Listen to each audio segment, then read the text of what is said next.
Hey everybody, welcome to Board Online, Board Offline. Today we're going to be teaching you Pandemic Legacy Season 2 with no spoilers. This is a spoiler-heavy game.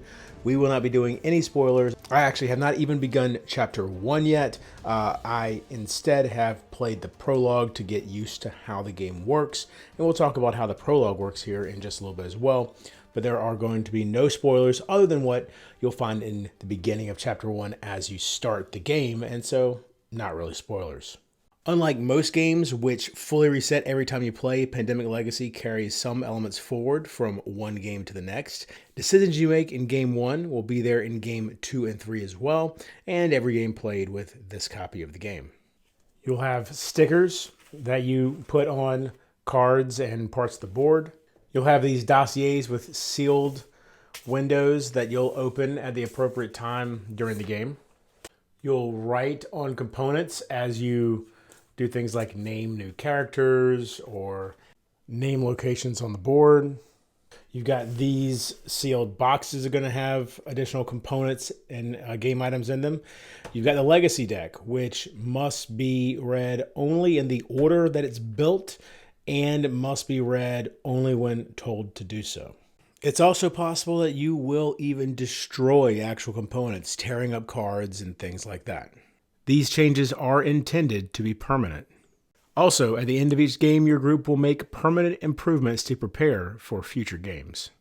It's very important that you do not look at or open any of the sealed or hidden components until specifically told to do so by the game.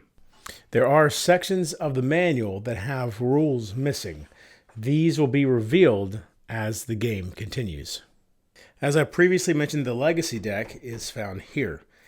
It contains cards that will describe what happens over the course of the game's 12 months. It's arranged in a specific order, and players should not look through or shuffle these cards. During setup, you'll be drawing through this deck until you reach a card that says pause or stop, like this one. This card will tell you when to continue drawing from the deck, which might be at the end of a game or during setup of the next month. The Legacy deck is a one-way trip. Even if you repeat a month, do not put Legacy cards back, ever. If something happens where the Legacy deck has ever become scattered, it spills from the box or something like that, have someone who's not playing the game rebuild it using these numbers at the bottom of the card. If you've played Pandemic Legacy Season 1, you will be familiar with a lot of elements in this game, such as the Legacy deck, rationing level, which was called funding in Season 1, game end updates, dossiers, and sealed packages, but there is also a lot new. You don't have to have played Season 1 to play this game. They are independent games linked by their storyline. So what exactly is permanent versus what gets reset? Anything that is written on the board or applied stickers or written on cards, anything destroyed, all of that is permanent. Opening new materials is permanent, and scratching off cards, as you can see down here, is permanent. However, in all other ways, the game resets at the start of each game. The pieces on the board, cards in hand, incidents, etc., all reset. Pandemic Legacy is broken down into 12 game months. It takes place the 71st year after the end of the world, or after the end of Pandemic Legacy Season 1. If your group succeeds in a month, you move on to the next month. So if you're playing your first game of January and you win, you'll immediately move to the first game of February. If you fail, you get one more chance to succeed in the current month. So if you fail in the early month of January, then you move on to late January. If you then succeed in late January, you move to early February. Or if you fail in late January, you will still move to early February. The campaign will end after you finish December. At that point, you will be scored on your final results. Your score largely will be based on how many months you won, and winning on your first try of a month is better. The population of the grid will have a lesser impact on your score, but will still have an impact. And there will be other criteria as well that will add to or subtract from your score. The Prologue game has no legacy effects. You should play the Prologue at least once and as many times as you want until you feel comfortable with the new gameplay. Once you're comfortable, you should start your legacy campaign. For the Prologue rules, use these two Prologue cards, which are found with the player and infection deck. This side shows which rules will not be used during the Prologue, and tells you what to do once you feel comfortable enough playing the prologue. This is your one objective during the prologue. And be sure to also read this journal entry for a little bit of story for the prologue.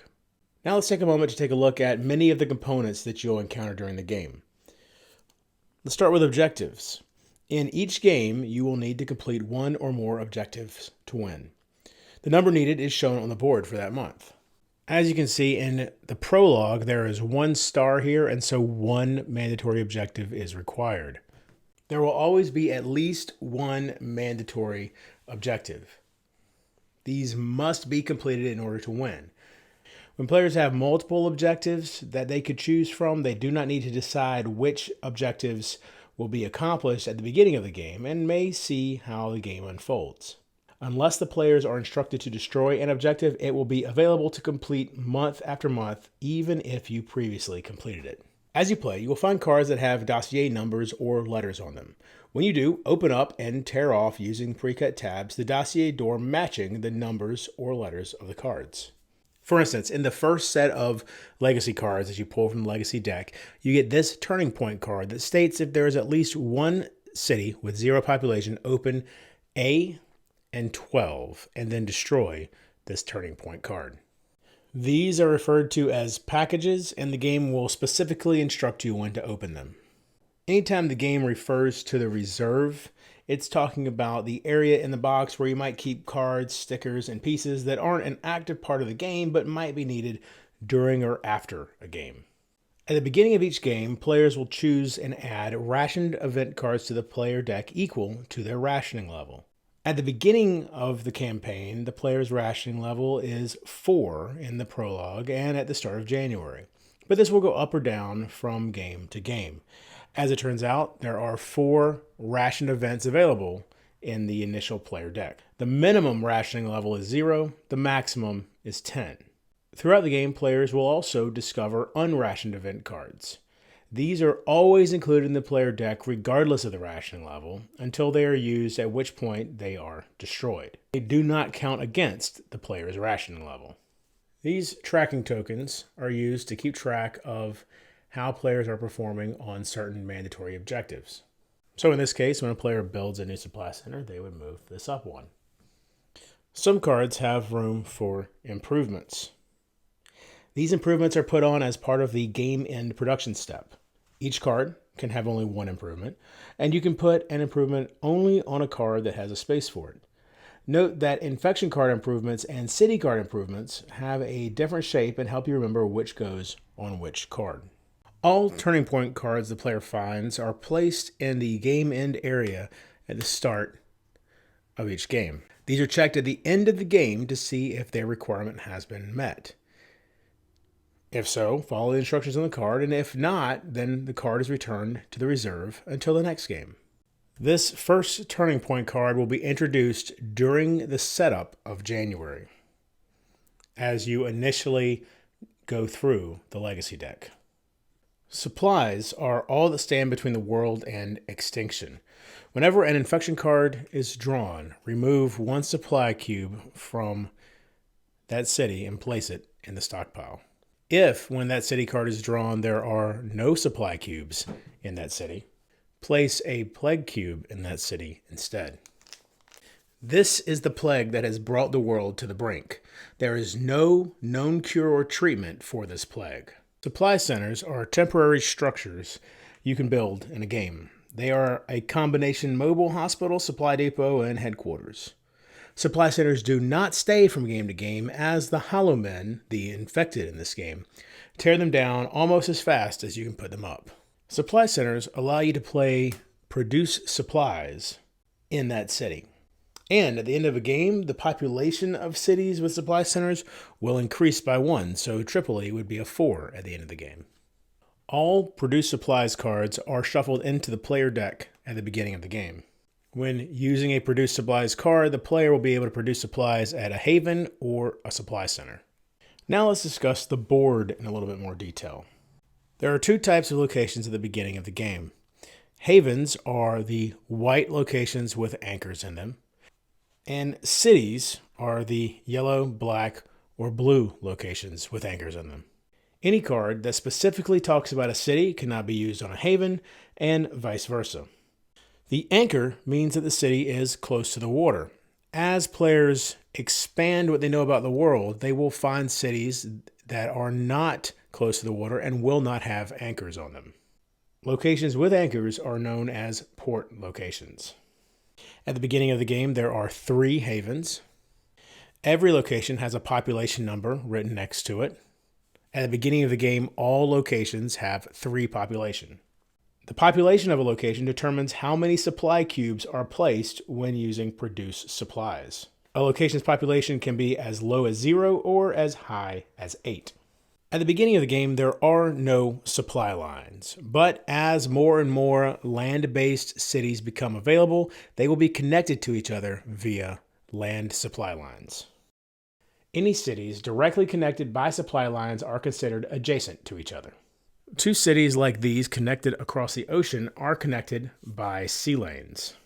Locations directly connected by sea lanes are adjacent. A series of connected sea lanes, say from Sao Paulo to this haven, to this haven, to Tripoli, is called a sea route.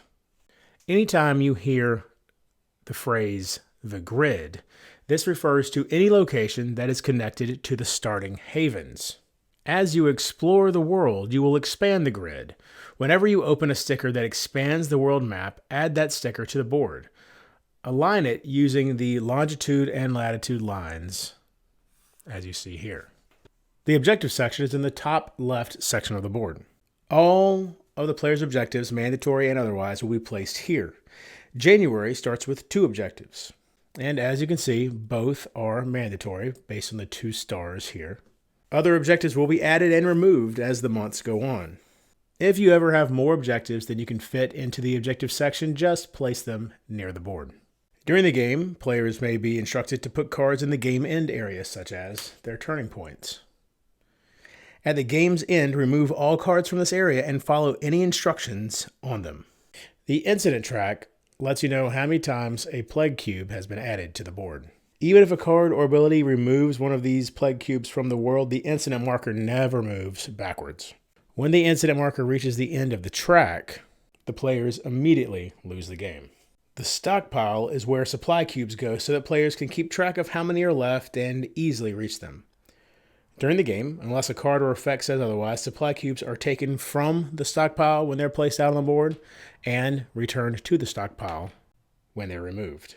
When an effect instructs a player to spend 1 or more supply cubes, they take them from their character card and place them into the stockpile. At the end of the game, return all supply cubes from the stockpile to the reserve. They do not carry over from game to game. Characters have little experience outside the havens. Perhaps they've never even seen the mainland at all. But they will grow into something more. Players do not need to play the same character each game. Before the prologue, create 5 characters as you see I've done here. As you play the campaign, you may find new characters that will use the other 5 character cards. To create a new character, first take a blank character card. Then choose a job from this location of this sticker sheet and place it in the job section. You can actually see it says job right there. Next, choose one of the images and place it here. Next, name your character and give them an age. Finally, choose one of the named havens as their home. Do not fill in the place of death. This may come at some point during the game. And do not scratch off the exposure until you need to. All right, now let's get into the setup of the game. If this is your first time playing, be sure to name all 3 of the starting havens. Next, you'll put as many supply cubes in the stockpile as the current month shows. As you see here, 36 is how many go in for January. Any supply cubes that are not in the stockpile are placed in the reserve, out of play. Look through the reserve and collect any cards from previous games that go onto the board. Often this will include objectives and turning points. Any new turning points are also placed in the game end area. Keep in mind that if this is the very first January that you've played, this turning point won't be available either since it is inside the legacy deck. And this says not to read it until step 2 of the setup of your first game in January. Any objective cards are placed here. Again, these will not actually be available until you read through the Legacy deck during Step 2 of the setup in January. Place the Plague Cubes in their location on the board. Place the Incident marker on space 0 of the Incident track. Place the Infection rate marker on the leftmost 2 space of the Infection rate track. Place a tracking token on the 0 space of any objectives with tracks. Place the supply centers nearby. And keep in mind that in future games there may be other pieces to place as well. Next, you'll read from the Legacy deck one card at a time until you get to a pause or stop card. This will give you your priorities for the month and any new rules and materials. A pause card means to stop drawing until the current game is completed. A stop card means you don't draw from a deck until the start of the next game month. So, as you can see here, this card indicates that in Step 2 of the first game in January, you begin drawing. And you read both sides, and then we have keep drawing,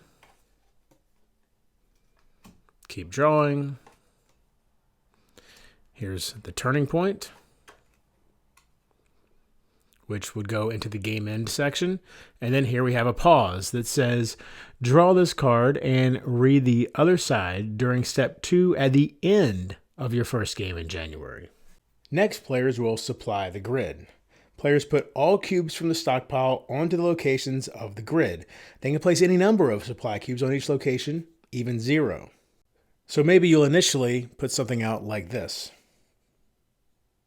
As the grid grows, there might not be enough supplies in the stockpile to fill all locations.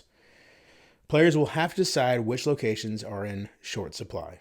Next, players will shuffle the Infection deck and then flip 9 cards, each card removing 1 supply cube from the indicated location. So you may end up with a grid looking something like this. If during this initial setup, let's say an additional London card was flipped and London had no supply cubes there, a Plague Cube would be put out. And just as during the actual game, this means an incident has occurred. As a group, decide which rationed event cards will go to the player deck. At the beginning of the campaign, all 4 should go in, since that is all you have, and 4 is the rationing limit. The player deck can have as many rationed event cards as your current rationing level, which means in the Prologue and January, the rationing level is 4, and you have 4 rationed event cards, so all 4 should go in the deck. In future games, you may find rationed and unrationed events. Unrationed events always go in the deck and don't count towards your rationing, and you may have to choose between which rationed events you'll use. So shuffle these events into the player deck. Make sure all the produced supplies are in the player deck as well. And then deal a number of cards to each player based on the number of players. If there's 2 players, then each player will get 4 cards. If there's 3 players, each player gets 3 cards. And if there's 4 players, each player gets 2 cards. Players will keep their hands face up at all times. Once the players' hands have been dealt out to them, next, divide the deck up into 5 stacks. Make these stacks as equal as possible. You can be exact with it or just generally equal, whichever you prefer. Take these Epidemic cards and place 1 in each pile, and then shuffle these piles individually. Once they're shuffled up, stack them in the player deck section and do not further shuffle them. If you had chosen to break them up generally into 5 stacks so that the stacks were not of exactly equal size, then place the smaller stacks at the bottom of the player deck. Each player selects a character, a player color, and then the corresponding reference cards that match that color. Players place their pawn in their home. So you can see here, this character lives in Bakersville, and this character lives in Jamesonton.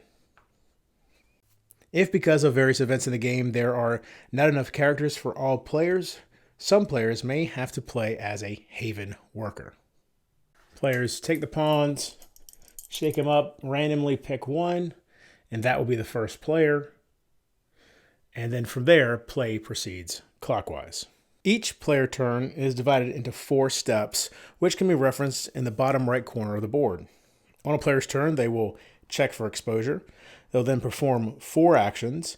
They'll draw 2 cards and resolve epidemics if necessary, and then they'll infect cities. It also reminds you that your hand limit applies at all times and is for most characters 7 cards. After a player is done infecting cities in step 4, their turn ends and the player to their left goes next. This is a cooperative game, so players should freely give each other advice. Let everyone offer opinions and ideas. However, it's important to remember the player whose turn it is decides what to do. It's important to remember that all cards in a player's hand count towards their hand limit, city cards, produce supplies cards, and events. City cards are going to be used for certain actions. Produce supplies cards are used to bring supplies in from the stockpile to havens and supply centers, and event cards can be played at any time. So let's discuss the player turn in detail now. First, check for exposure. If a player's character starts in a city with a plague cube, they have experienced exposure. We'll discuss exactly what exposure, scars, and death mean near the end of this video. After checking for exposure, players may do up to 4 actions and an unlimited number of free actions. These reference cards show all of the available actions plus the free actions. Players select any combination of actions and may do the same action several times, each time counting as 1 action. A character's job and other abilities may change how an action is done. Some actions involve discarding a card or cards from your hand. Discarded cards always go into the player discard pile. Keep in mind that free actions do not count towards your 4-action limit, but they must be done during the 4-action step of your turn. They can be done before any actions are done, between various actions, or after all other actions have been taken. They just must be completed prior to drawing 2 cards.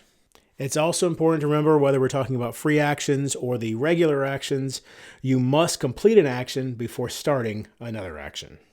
There are 3 different movement actions: drive ferry, sail, charter boat.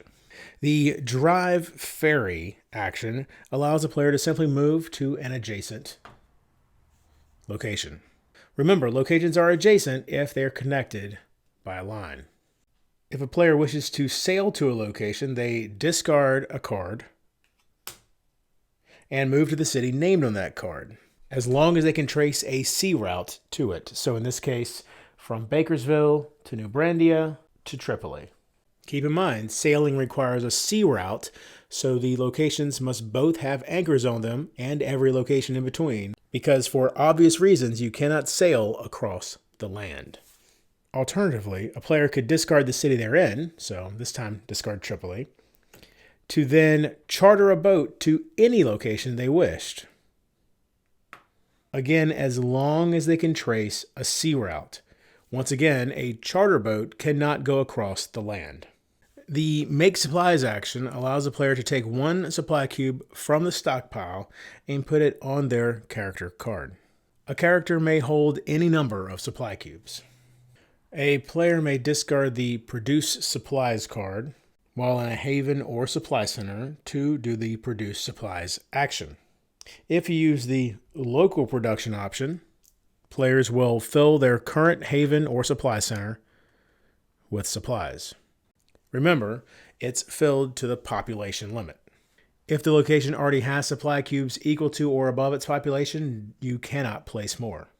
If instead you use the system-wide option at the bottom of the card, then you still must be at a haven or supply center, but you then fill all havens and supply centers. When using the system-wide option, you must then place a check mark in one of these boxes. Once all boxes are filled, in this case 2, you must then destroy this card.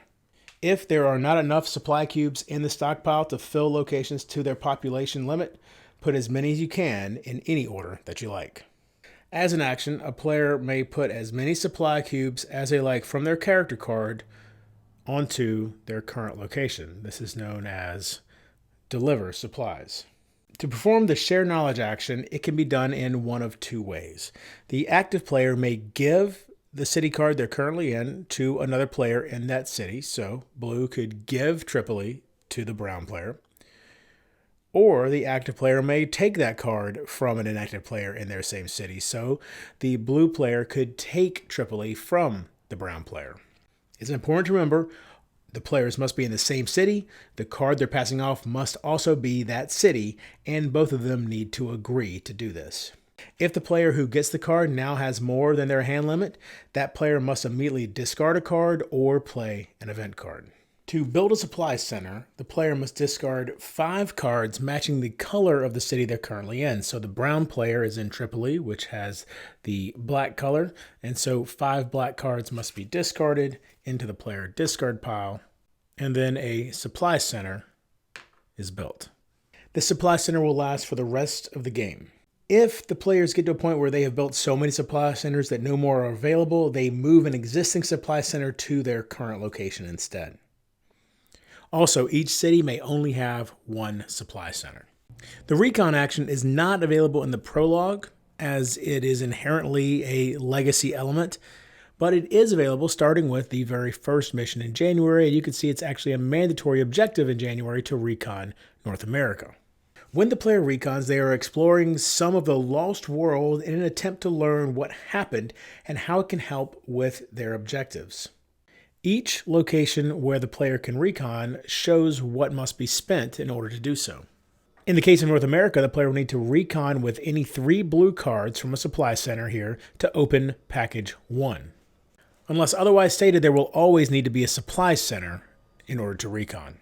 Anytime you see the asterisk symbol, that means the cards can be of any city as long as they match the color. So 2 Washingtons and a New York would be enough to recon this area. The players would simply discard them into the discard pile. If there are individual letters like that, then each city card used must be a different city. This means that reconning certain areas, specifically these 3, are not possible at the beginning of the game. As you can see, there are only 3 blue cities to begin with, and you need 4 blue cities to recon this area. Once you have reconned the area successfully, you will unlock the listed package. In the case of North America, package 1. Now let's discuss the 2 free actions, pick up supplies and transfer supplies. Free actions are done during the action step, but do not count towards your 4 actions. Also, free actions cannot be used to interrupt other actions. They must be done before, in between, or after the actions. Pick up supplies allows the player to pick up as many supplies as they want from their current location and place them on their character card. Transfer supplies allows the player to give as many supply cubes to another player in their same city. That player will then place them on their character card. Transfer supplies also allows the player to take supplies from a player and put them onto their character card. Keep in mind, though, this must be done with permission. After completing 4 actions and any free actions, the player draws the top 2 cards together from the player deck. If, as you're about to draw, there are fewer than 2 cards in the player deck, the game ends and your team has lost. If after drawing you are over your hand limit, which is usually 7, immediately discard cards or play event cards until you are at the limit. If, when you draw your cards, it includes any epidemic cards, you do not redraw to replace the epidemic card and you do not add it to your hand. Instead, you immediately resolve it as follows. First, increase the infection rate by 1 space. If somehow the infection rate marker is already at the very end of the track, do not increase it any further. Next, draw the bottom card from the infection deck, in this case, Washington. Remove all supply cubes from that city and place them in the stockpile. If Washington had been empty when the infection card was drawn from the bottom of the deck as a result of an epidemic, this is the one time you would not place a plague cube in the city. Next, players will intensify the infection by taking the infection discard pile, shuffling it, and placing it on top of the infection deck. It is rare but possible for a player to draw 2 epidemic cards at the same time. If this happens, they will resolve one of them, including discarding it into the player discard pile, and then resolve the second one. Now, let's discuss event cards. Playing an event card is not an action. The player who plays an event card decides how it is used, and event cards can be played at any time except in between drawing and resolving a card. So for instance, a player could not draw an infection card during the infect step, see that Jacksonville is going to take a hit, and then decide to play an event card to somehow offset this. Once played, a rationed event card is discarded into the discard pile. Once you have unrationed event cards in your deck, when you play one of those, they are not discarded and instead are destroyed. Just to reiterate with regards to your hand limit, if you ever have more cards in your hand limit, you must immediately discard cards or play event cards until you are at your hand limit. After the draw 2 card step, including resolving any epidemics, the players will now draw infection cards equal to the infection rate, in this case 2. These cards are flipped over one at a time and resolved individually, so in this case Jacksonville. When an infection card is flipped over, that city loses 1 supply cube back to the stockpile. If the drawn infection card shows a city that has no supply cubes, like Washington, it gains a plague cube, and the incident marker moves down 1 space. If a city already had 3 plague cubes when its card was drawn from the infection deck, it does not gain another one. In very rare cases, it's possible to get all the way through the infection deck. If this happens, reshuffle it to create a new deck, and also move the infection rate forward 1 space. If this occurred during the infect step, and say the marker moved from 2 to 3, players would still use the original infection rate for how many cards they're drawing. An incident occurs anytime a plague cube is placed on the board. It's important to remember that each plague cube counts as 1 incident. So in this case, 2 incidents have occurred. If the incident marker ever reaches the final skull space, the players immediately lose. Also remember that if players start their turn in a location with 1 or more plague cubes, they gain an exposure, which is scratched off at the bottom of their character card. If a city already has 3 plague cubes and another plague cube is needed to be added to the city, it does not get added to that city, and instead the infection is spreading to the neighboring cities. If those cities have supply cubes, then 1 supply cube is removed from each city. However, if any of those cities did not have supply cubes, then the plague spreads there as well. So we've previously discussed what happens when a city that has 3 cubes needs an additional plague cube placed in it. As a reminder, every time an outbreak happens, any additional plague cubes placed out are going to cause an additional incident. Now, let's say there was an outbreak in Washington. Jacksonville is going to get a plague cube, but then New York already has 3 plague cubes, and so they cannot gain another one. And so what actually happens is an additional outbreak occurs. This time, because New York is connected to Jacksonville, it will get another plague cube, and then Bakersville will lose a supply. It's important to note that when a chain reaction occurs, so originally it occurred from Washington to New York does not then cause another one back in Washington. Anytime a chain reaction outbreak occurs, outbreaks spread only to cities that have not already had outbreaks on that particular turn. After infecting cities and discarding infection cards, the player's turn is over. The player to their left begins their turn. The game ends and the players win as soon as they complete the necessary number of objectives, including all mandatory objectives. The players lose the moment they trigger a losing condition.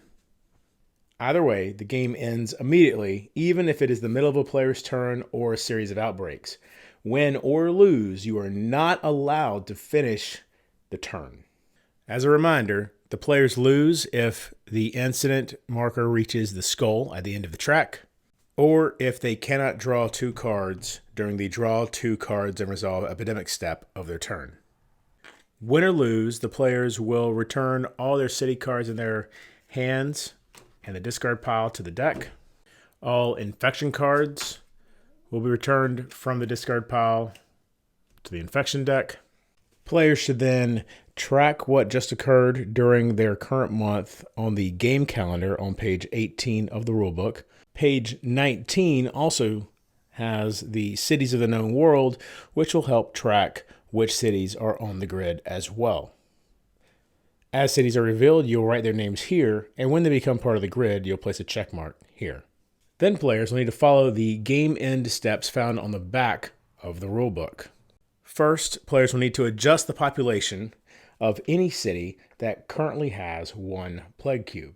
So, in this case, Cairo, Tripoli, Istanbul, and Jacksonville would each lose 1 population. Players would take a 2 for each of these cities off of this sticker sheet and cover their current population of 3 with that 2. On the other side, for every city that has a supply center, in this case New York and London, players will increase the population by 1. So they would take a 4 and cover the 3 in those cities. If a location happened to have a supply center and a plague cube, then those 2 would cancel out and there would be no population change. At this point, players should check the legacy deck to see if there was a pause card at the top of it. If there was, then they will be drawing additional cards at this point, most likely. Next, players will resolve any cards in the game end area of the board. If there were infection cards in this area, they would now be added to the infection deck. And all turning points, like this card, are reviewed to see if they trigger. If there are multiple turning point cards, you can see this is turning point number 1. These turning points will be resolved in numerical order. Win or lose, players now choose upgrades at the end of the game based on the number of cities on the grid. Players calculate the number of cities on the grid and then look at the table in the game end area here. At the beginning of the game, there are 9 cities on the grid, and so players get 3 production units. If the players won the game, they get an additional +1 unit. Any unused units of production are lost, so players might as well spend them all when they have the chance. The cost of character abilities are found next to that ability, and if one of these is chosen, they are placed in one of these spaces on the character card. Character abilities can be added to any created character, even one that did not play in the most recent game. Abilities may not be placed over scars, jobs, or other abilities. City card improvements are found here with their costs next to them. They may be purchased and placed on any city card with an available slot. However, the chosen city must be connected to the grid, and each slot can only have 1 sticker. Infection card improvement costs are found adjacent to them, just like the other improvements. Players spend the cost next to an infection improvement sticker to add it to an infection card with an available slot, as you see here. That city also must be connected to the grid, and each slot, as you might have guessed, can only have 1 sticker. Infection improvements are in effect during the game setup, during the infect step during an epidemic, and the infect step at the end of every player turn. Population also has a cost here and here. Players may spend 1 production unit to increase the population of any non-Forsaken location by 1. Forsaken is when there is 0 population in a city. So players can spend 1 production to move a city from 1 to 2, 2 to 3, and so on to a maximum of 8. If the city is Forsaken, it will cost 2 production to increase its population back to 1. Players take the population sticker and place it over the location's current population. Players also can spend multiple production units to increase the population by more than 1. If you do that, place only the final population sticker on the location. There's no need to place each sticker in between the current and end population. If the players ever run out of population stickers for a particular number that they need, they simply use pin on the board instead. If players won, whether they're playing the early or late version of the month, they will move on to the next month and play the early version of that month. The player's rationing level is dropped by 2, so if they won the first time they were playing in January, they would drop to 2 here in early February. Be sure to record your new rationing number on the next month. If players lost the game, if it's their first time playing the month, so they're playing in the early section of the month, they would move to the late section of the month and play there. If the players, however, were playing in the late section of the month and they lost again, they would still move to the next month in the early section. Anytime the players lose, they increase their rationing level by 2. So if they lost the early section of January, the late section would have a rationing level of 6. However, the rationing level may never be above 10. Remember, win or lose, anything that's not stuck to or written on the board is removed. All of these pieces are reset for the next game. All right, now let's finally talk about exposure, scars, and death. As we mentioned, one of the primary ways players will gain exposure is if they start their turn in a location that has a plague cube. Anytime a player gains exposure, they scratch off the leftmost exposure box on their character card. If when they scratch it off there's nothing there, then nothing happens. If the box that was scratched off has this scar symbol, then the players have gained a scar. They take a scar sticker from this section, whichever one they choose, and place it on the character card. It can be placed in a blank section, which is probably preferable, or over a job, or over an ability that has been placed on the card. However, scars cannot cover other scars. If instead the box that was just scratched off has this skull icon, the character dies immediately. The player discards all their cards. They write down the location of their death here, and that character cannot be played in this or any future games. Also, if the player had any supply cubes on their character sheet, they would return those to the stockpile. Any actions the player had remaining, they lose, but they still must resolve the draw 2 card step and the infect step of the turn. The player then selects another character that has not been used so far this game, or if there are no characters, they become a Haven Worker. The rules for the Haven Worker are found here. When a player becomes a Haven Worker, they place their pawn on any Haven connected to the grid. And that's everything you know to play Pandemic Legacy Season 2. Now, obviously, additional rules will be revealed as you play through a game of this nature, but those are generally going to be very clearly explained as you unlock them. Thank you so much for watching. If you have any questions or comments, please leave them in the comment section below. Subscribe, click the bell so that you get notifications every time we have a new video coming out. We're actually working our way through our top 50 games of all time right now, so be sure to come back for that. And until next time, if you're bored online, board offline.